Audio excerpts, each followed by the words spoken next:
జిల్లాకి ఎల్బీ నగర్ ఉప్పల్ నియోజకవర్గాలకు వచ్చినందుకు వారికి ప్రత్యేకంగా మనందరి తరఫున స్వాగతం చెప్తూ సోదరులు ఎల్బీ నగర్ శాసనసభ్యులు సుధీర్ రెడ్డి గారితో పాటు వేదిక మీద ఉన్న గౌరవ శాసనసభ్యులు అందరికీ కూడా నమస్కారాలు తెలియజేసుకుంటూ ఇక్కడికి వచ్చిన అందరికీ ప్రత్యేకంగా ధన్యవాదాలు.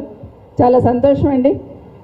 రాష్ట్రంలో ఎక్కడున్నా ఏ చిన్న ఇబ్బంది ఉన్నా నేనున్నానే అందరికీ భరోసా కల్పిస్తున్నా. ముందు కేటీఆర్ గారికి థ్యాంక్ యూ. ఎక్కడ ఏ చిన్న ఇబ్బంది వచ్చినా గౌరవ శాసనసభ్యులతో పాటు నేను ఉన్నాననే భరోసా కల్పిస్తున్న అందరికీ. ఈరోజు మూసీకి సంబంధించిన బ్యూటిఫికేషన్ అనేది గత సంవత్సరం నుండి వింటూ ఉన్నాం. రేవంత్ రెడ్డి గారు వచ్చిన తర్వాత మొట్టమొదటిగా మూసీని బ్యూటిఫికేషన్ చేస్తాను ముందలేసుకున్నాడు. అదంతా కూడా చూస్తూ వస్తూ ఉన్నాం. అంటే ఇప్పుడు సుధీర్ రెడ్డి గారు మాట్లాడితే యాజ్ ఎ చైర్మన్గా ఆ రోజు మూసీ రివర్ ఫ్రంట్ చైర్మన్గా ఏ విధంగా ప్లాన్ చేస్తున్నాం, కేసీఆర్ ఏ విధంగా ఆలోచించున్నారు అనేది ఒక్కొక్కటి వివరించి చెప్తున్నారు.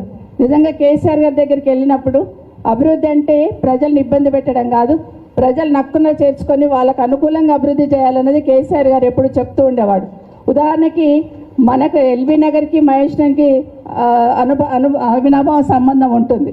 పైన వర్షం పడితే పైన కాలనీలోకి వెళ్ళి ఎల్బీ నగర్ వచ్చి కాలనీలన్నీ మునిగిపోతూ ఉంటాయి. పైన చెరువులన్నీ కూడా వచ్చి చాలాసార్లు సుధీర్ రెడ్డి గారు కూడా ఇబ్బంది పడ్డారు. పైన చెరువులకి వెళ్ళి నీళ్లు రావద్దు ఆపేద్దామని కిందన్న కాలనీ వాళ్ళు ఇబ్బంది పెట్టినా నీళ్ళ వంపు ఎక్కడుంటే అక్కడే పోతుందని చాలాసార్లు అందరినీ కన్విన్స్ చేసిన సుధీర్ రెడ్డి గారు కూడా ధన్యవాదాలు. ఎందుకంటే అక్కడ రాజకీయం చేయకుండా ఎవరి కష్టమైనా కష్టమే అని ఆలోచించున్నారు.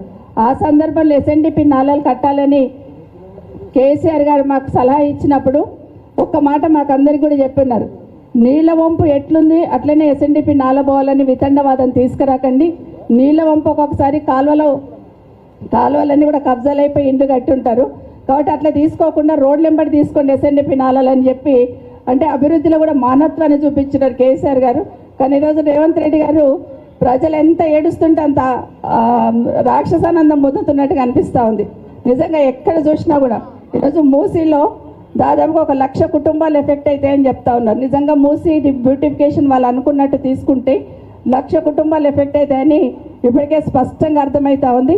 ఒకటి మాత్రం నాకు అర్థమవుతుంది, కేసీఆర్ గారేమో ఉన్న 10 సంవత్సరాలు ఏదైనా జాగా ఉంటే తీసుకొని డబుల్ బెడ్రూమ్ ఇల్లు కట్టి పేదవాళ్ళకి ఇవ్వాలని ఒక సంకల్పంతో 9 సంవత్సరాల్లో 1,00,000 డబుల్ బెడ్రూమ్ ఇల్లు కేసీఆర్ గారితే 4 సంవత్సరాల్లో 1,00,000 ఇల్లు కూలుస్తాను రేవంత్ రెడ్డి గారు కంకణం కట్టుకున్నట్టుగా అనిపిస్తుంది ఈరోజు.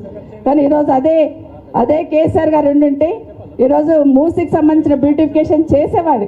చెయ్యాలనే ఆలోచన గతంలో చేస్తున్నాం కాబట్టి, కానీ ఈ విధంగా పేదలను ఇబ్బంది పెట్టి చేసే పరిస్థితి అయితే ఉండేది కాదని ఒకసారి తెలియజేసుకుంటే ఇక్కడే కాదు రాష్ట్రంలో ఏ మూల చూసినా అందరు కన్నీరు పెట్టుకుంటున్నారు. ఒక సైడ్ హైదరాబాద్ బాధితులు, ఒక సైడ్ ఖమ్మంలో కానివ్వండి, ఇక్కడ మూసీ బాధితులు కానివ్వండి, ఇంకో సైడ్ భూములు లాక్కుంటా ఉన్నారు.